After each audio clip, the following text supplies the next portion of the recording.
Good afternoon, dear parents and families and community, and welcome to another episode of HES Academies Family Engagement Live broadcast. This is Mr. Sharafuddin speaking to you, Family Engagement and Community Liaison, and we have with us Miss Balamucki. She is the counselor, a student counselor at the Universal Learning Academy.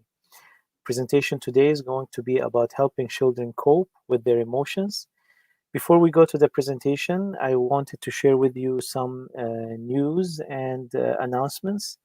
We have a little presentation from the Universal Academy student government about students who want to change their profile picture in Google Classroom or basically the G Suite that the school provides.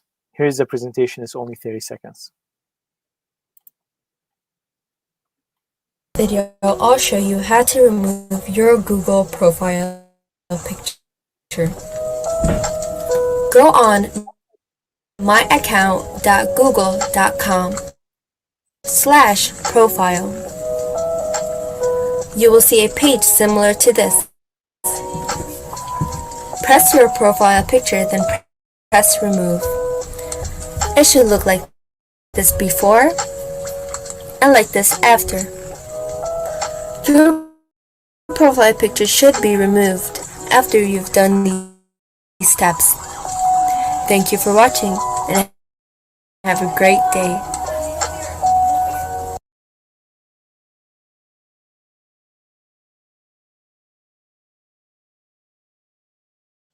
Sorry, I was muted. That was Sarah Saeed, the Universal Academy Student Government President. Thank you for that video. We also have a video prepared by the Media Committee in the Universal Academy Student Government, unboxing of the student lunches that are picked up in Universal Academy every Thursday, and at Star International Academy, Universal Learning Academy, and Noor International Academy every Friday. For more information, you can contact the school. By the way, this food pickup is not only for the students, it's also for the community. So feel free to call the school if you want more information, or you can follow the school's social media for more information on that too. Here is the unboxing video by the media committee. I'm the media officer for student government at Universal Academy, and I just want to quickly talk about UA's weekly meal pickup. So basically every Thursday from 10:30 a.m. to 12:30 p.m. UA staff gathers around outside of Universal Academy and holds a drive-thru where they hand out meal packages for anyone in our community to pass by and pick up. They follow all COVID safety rules, so you won't have to step out of your car or anything. This only takes a couple minutes max out of your day once a week. And if you have any more questions, you can call UA's main office, and in the next clip you'll see everything you get in your meal package.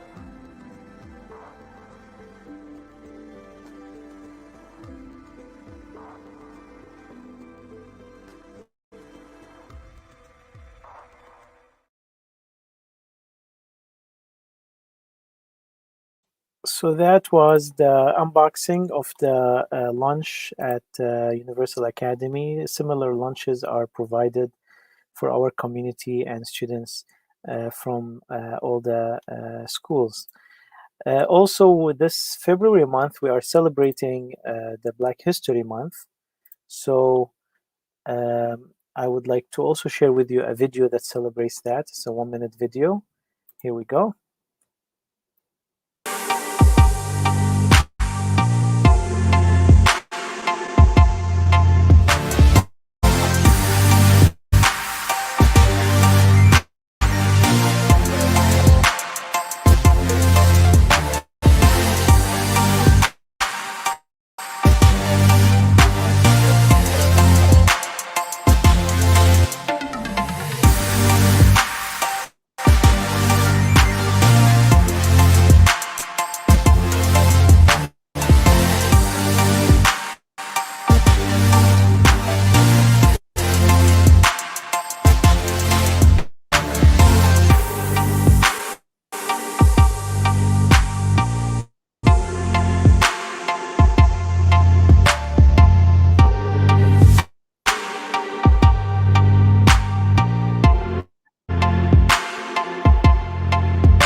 All right, so happy Black History Month.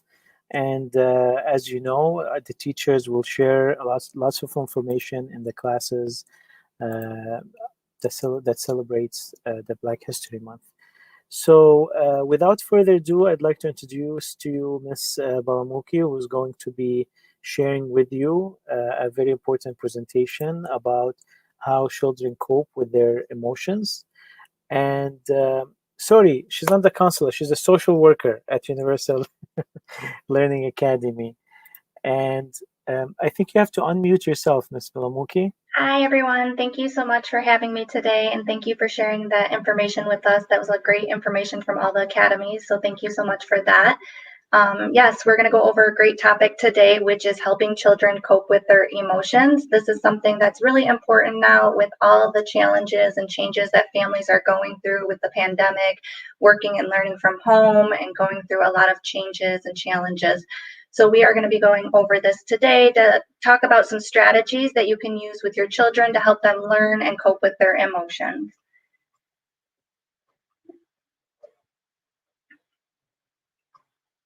Give me 1 second. Okay, there we go. So today we're going to go over a few things. How do children learn to cope with emotions? We're going to go over what is emotional intelligence and what are some ways that we can help your children build emotional intelligence. We'll also be reviewing the benefits of social emotional intelligence, and then how do children cope with emotions during a pandemic. So how do children learn to cope with emotions? So just like adults, children go through a lot of different emotions on a daily basis. They're angry, they're sad, they're happy, they're excited, they're confused. They feel all these different emotions, but unlike adults, children often don't have the vocabulary to verbalize how they feel. So we may often see children act out in other ways, and sometimes these ways can be problematic. So we may see children yelling or hitting or using unkind words because they don't have the vocabulary to verbalize how they feel. Or we might also notice things like frowning or crying or smiling and not really any verbalization of their feelings. Children also display their feelings through play, so maybe drawing their feelings or using dolls to imitate how they're feeling. So it's really important that children learn to cope with feelings effectively, so that way they can calm down, solve problems better. And just like children learn how to read and write, children also need to learn how to identify how they're feeling, understand what's making them feel this way, and find positive ways to manage their feelings. So children are very observant, and they actually begin learning these skills at a very young age. So even as babies, they learn to cope with things like self-soothing through sucking their thumb, or they cry to get a caregiver's attention to hold them and comfort them or feed them or change them. And these things are kids learning to cope with emotions. So, and children also learn through very important people in their lives and social interactions. So modeling from family members, siblings, aunts and uncles, cousins, and teachers. The children all learn emotions in these different ways.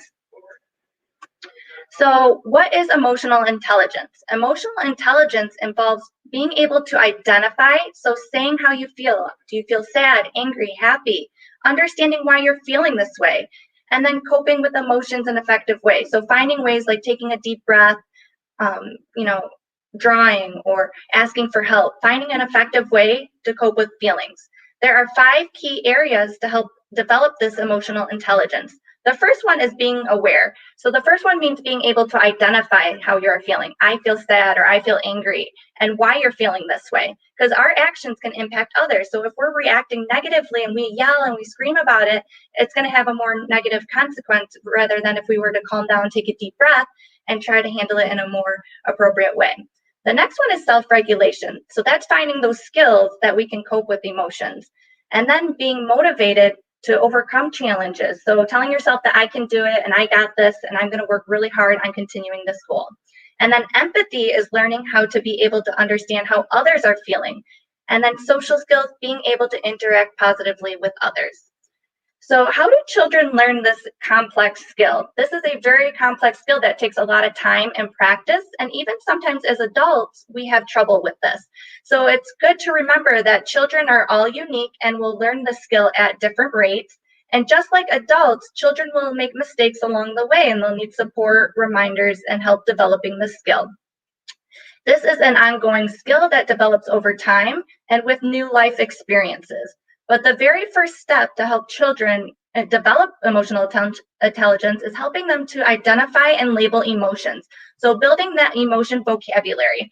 A lot of children can say they're sad or happy, but we want to build that beyond happy and sad, and we want to give them a bigger vocabulary. So being like other feelings like feeling proud, confused, and letting them know that there's a lot of other feelings that they can be feeling. And this will help them with their coping skills.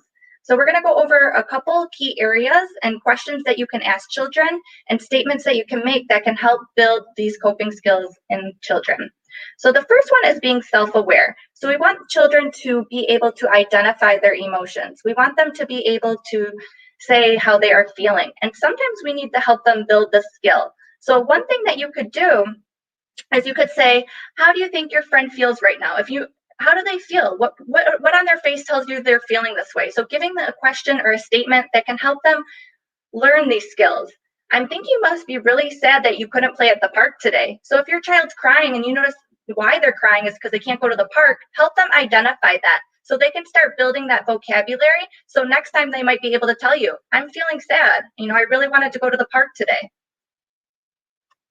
The next one is self-regulation. So this is coping skills. We want to help them build their coping skills and letting them know what is right and what is not okay. So the first one says, I wish you'd stop teasing your brother. Please come stand by me. So allowing them to know that it's not okay to tease their brother. So come stand by me and let's figure out a solution that we can fix for next time. I like the one in the middle because it allows you to help the child think of strategies. So what are some things that could be helpful to do the next time you get upset? Maybe taking a few deep breaths, that usually helps me to calm down. So you're allowing them to see this is an idea of what you could do for next time, and you're giving them those ideas to build so they can learn these coping skills along the way. The next one is motivation. So telling them, you're proud of them for using their words. I'm proud of you for asking for help. It tells me that you really want to succeed.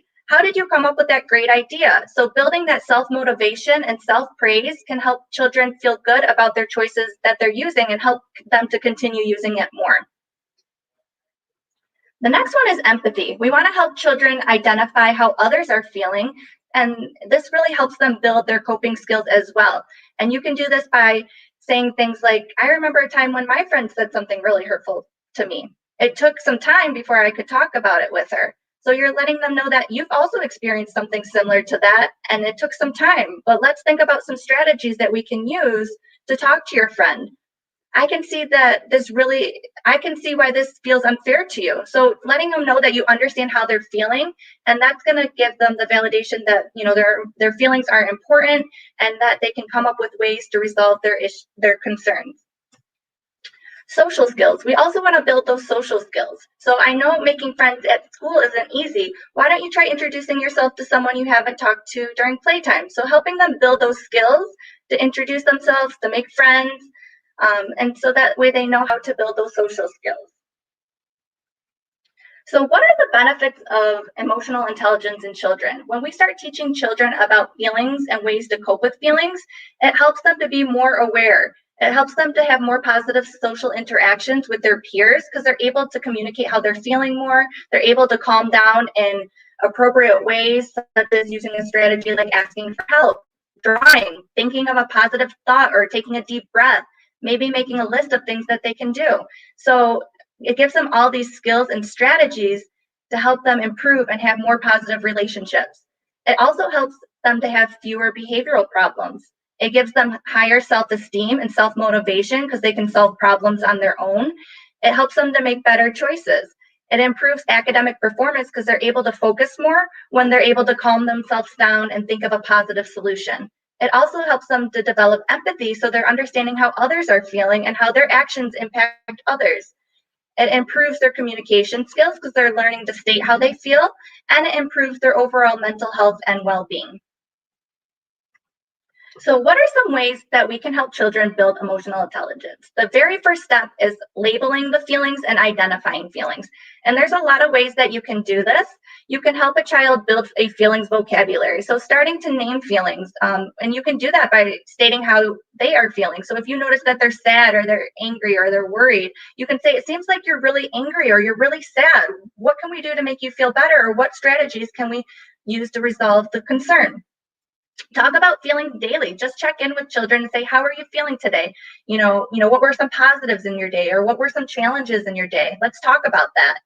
You can also use a feeling chart so they can see that the different emotions and then the different faces that go along with those emotions. And that's really going to help them to build their vocabulary. There's an example on the screen that shows a variety of emotions, and you can download these on the internet. There's a lot of free feeling poster charts that you can download and print off and practice with your child. Using a feeling chart that helps them to learn those words and those faces. And you can also do things like playing games. You can do feeling charades where you write a feeling on a piece of paper and then the family members try to guess which feeling that is based on the things that the child or the family member is doing. And you can also get creative and sing feeling songs like you're happy and you know it, clap your hands.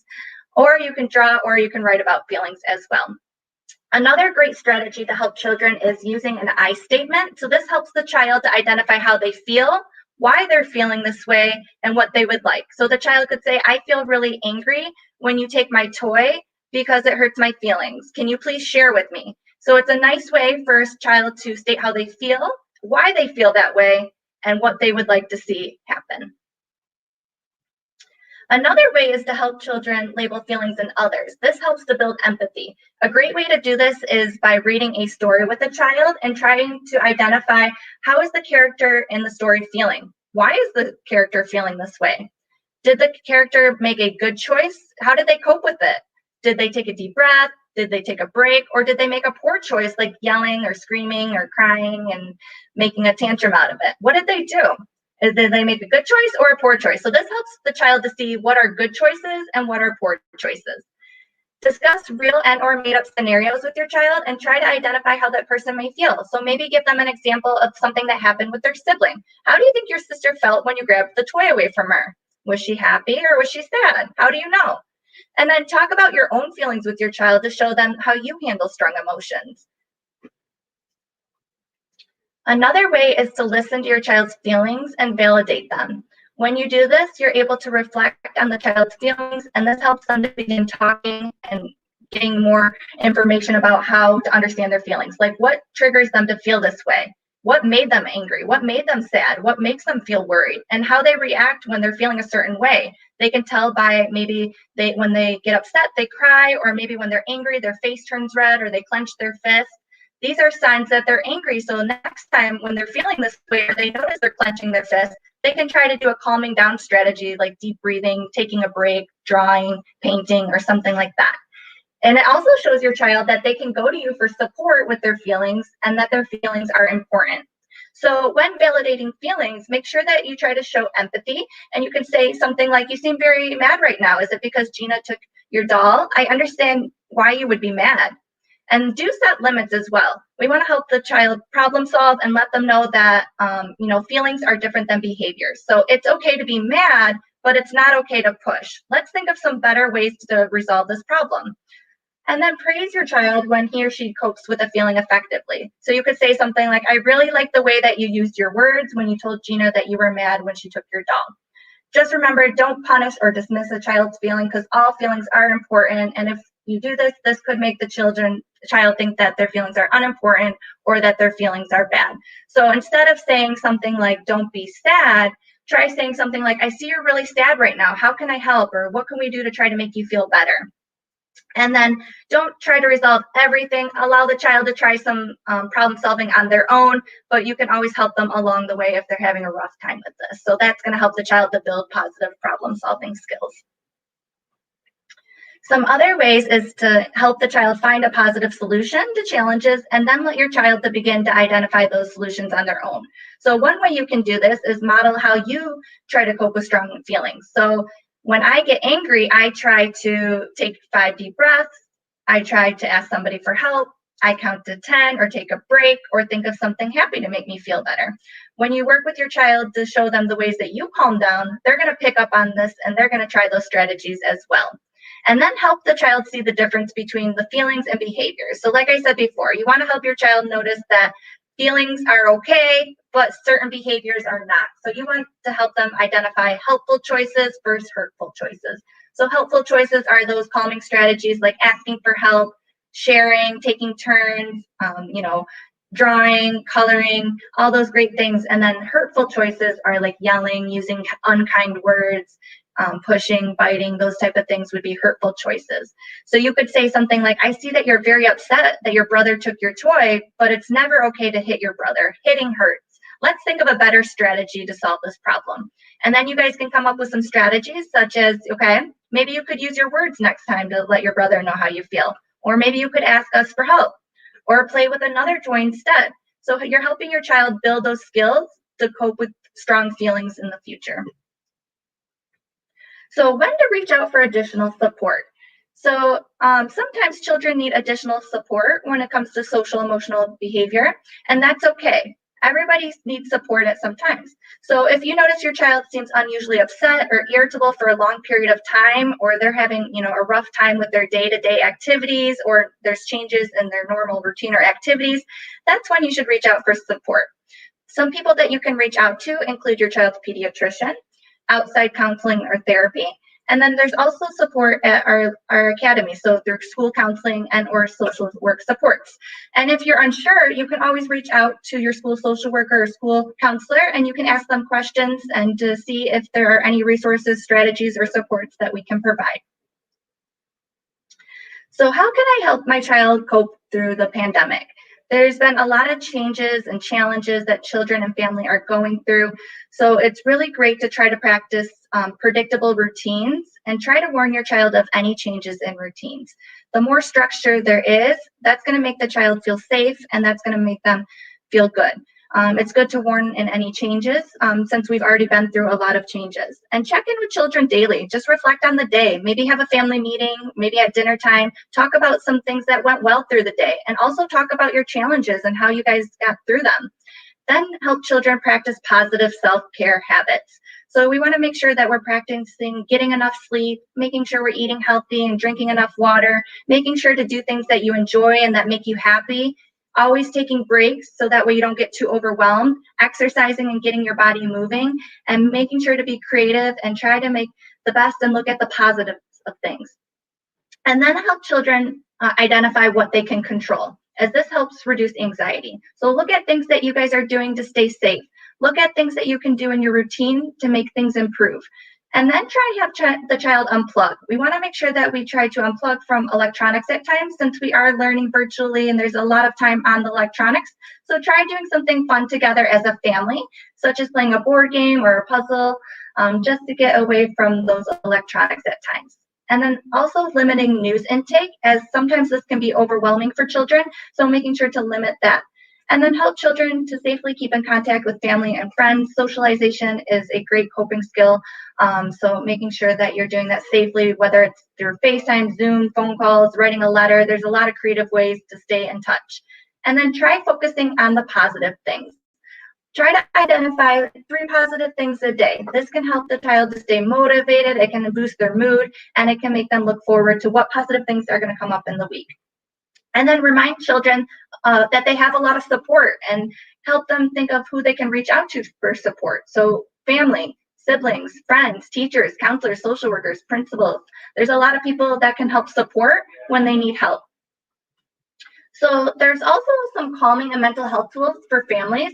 There's things like virtual calming rooms where they have calming noises like raindrops, bird chirping, visual relaxation or meditations, just fun activities that can help calm the family down. There's also apps that have mindful meditations like Headspace, which has meditations for adults and children.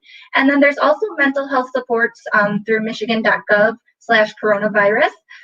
They have supports for virtual mental health support groups for families. They have helplines, pamphlets with certified counselors that can help out as well. This is just a list of some coping strategies. A great idea is to have your child write a list of coping strategies or things that can help them calm down, or when they're having a strong emotion that can help them cope with that feeling. So some ideas are like taking deep breaths, doing an activity they enjoy, maybe getting some exercise or practicing some stretching or yoga, talking to a trusted adult or a friend, just closing your eyes and relaxing, getting enough sleep, maybe setting a new goal, drawing. There's a lot of different options, as you can see, writing a letter, dancing, drawing, counting to 100. There's a lot of strategies, and not every strategy is going to work for every child. So it's good for your child to practice different strategies and see what works best for them, and then create their own list on a piece of paper, or even drawing what coping strategies work best for them. Another idea is, try to look at things that they can use, any tools that they have at home. Maybe they have a favorite stuffed animal, or they have a pinwheel that they can blow and practice deep breathing. There's a lot of great things that they have out there that are simple and easy and that you could do at home. Or you can even make a list of things that calm you down. So like, who is a good friend you can reach out to? Who is a grown-up that can help me? What is a place that makes me feel calm? What is a sport I like? What is a healthy snack I like to eat? These are just things that the child can look at and know, okay, this is what I can use when I'm feeling a strong feeling. So it's just a tool that can help children cope with strong feelings. These are the resources that I used in my presentation today. Are there any questions about helping your child cope with feelings, or any questions that family members have related to coping with feelings?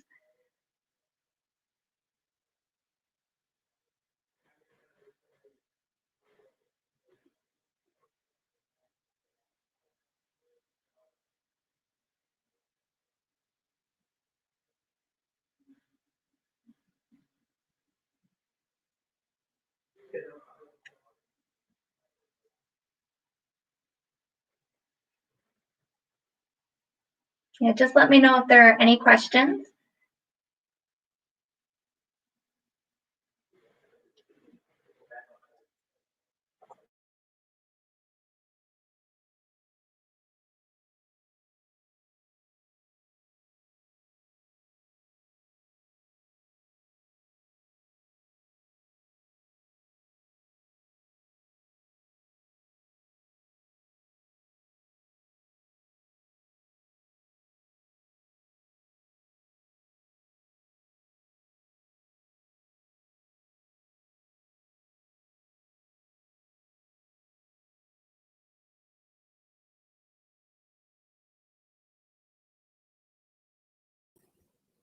Hello, Ms. Balamucki. Can you hear me now? Yeah, I couldn't hear you before. I'm sorry. I apologize if there were any questions. I couldn't hear you.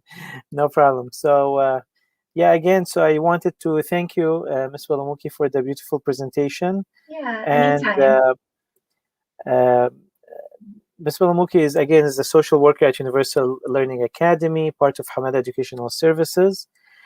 She graduated with a master's degree in social work from Wayne State University, and she is passionate about helping students in pre-K through 12 with building social, emotional, and behavioral skills to help promote academic success and character building.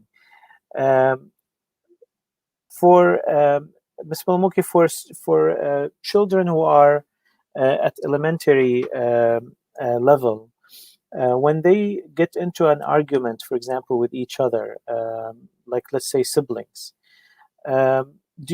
should parents kind of give them some space to resolve this issue among themselves, or do you recommend a specific strategy to intervene? Yeah, that's a great question. I think if the children are effectively using coping skills that are helping them resolve the issue, to let them resolve it on their own. But if they're struggling and they're arguing, or they're getting aggressive or physical, or they're yelling, I think it's great to intervene and help them identify that the behaviors that they're doing are not okay. Let's try to calmly figure this out together. What can we do to resolve the issues that we're both happy and figure it out? So this helps children build those skills, so that way they're not arguing back and forth, and that the parents are helping them to build those skills, so that way the next time they have something similar happen, they can talk it out and use their words.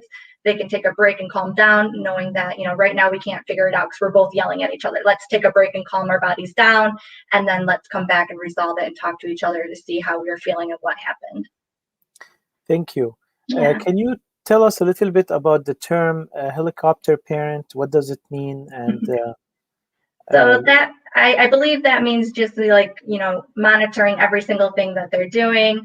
You want to give children some of that independence so they can build those skills, but you also want to check in with them to make sure, that they're okay, if they need help with things. So you want to give them a little bit of independence, but you also want to be there to support them and guide them and model how to positively cope with emotions. Thank you. Yeah. Now, as far as students during the pandemic being on their screens and having most of the day, studying really on Yeah. virtually, um,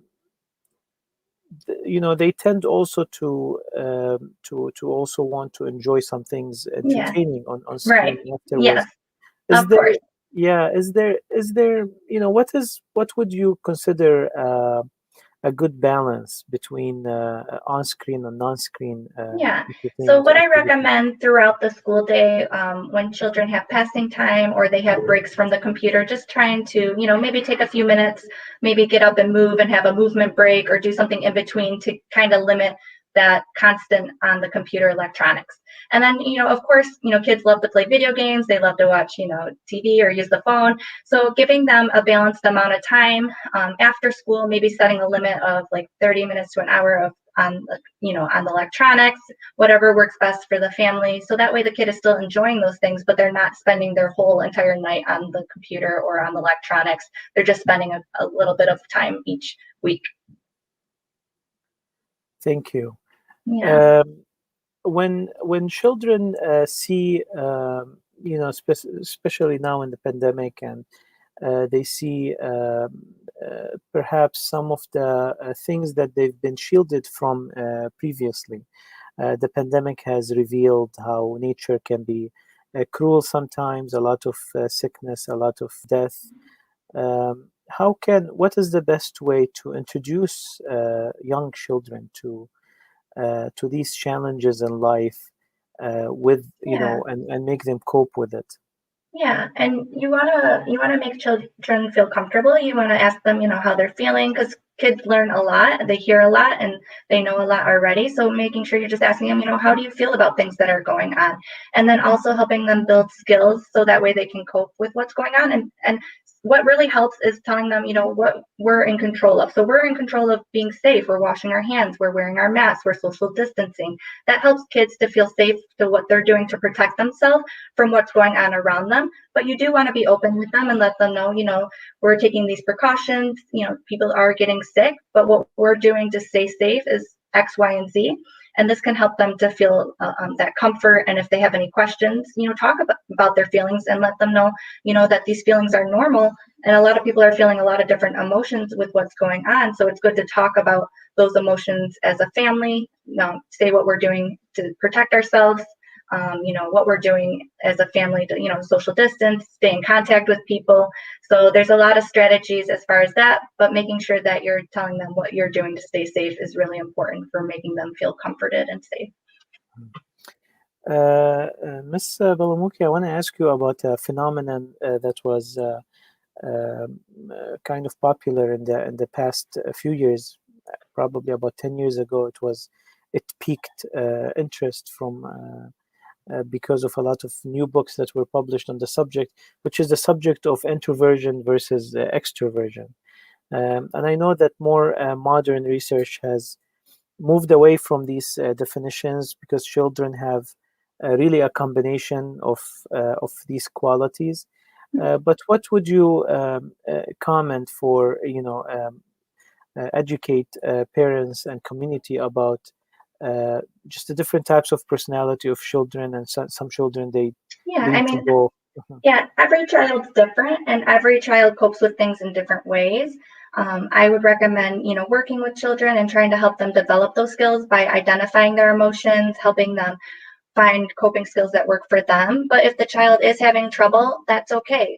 Children have difficulties with different things. Sometimes if you have trouble with math, you get a math tutor, right? So just same thing with emotions. If children are having a rough time with emotions or they're having a rough time coping with their skills, they, they get support, and we have that support at school counseling and social work, and there's also a lot of outside support services that are available to families as well through therapy or with their doctors.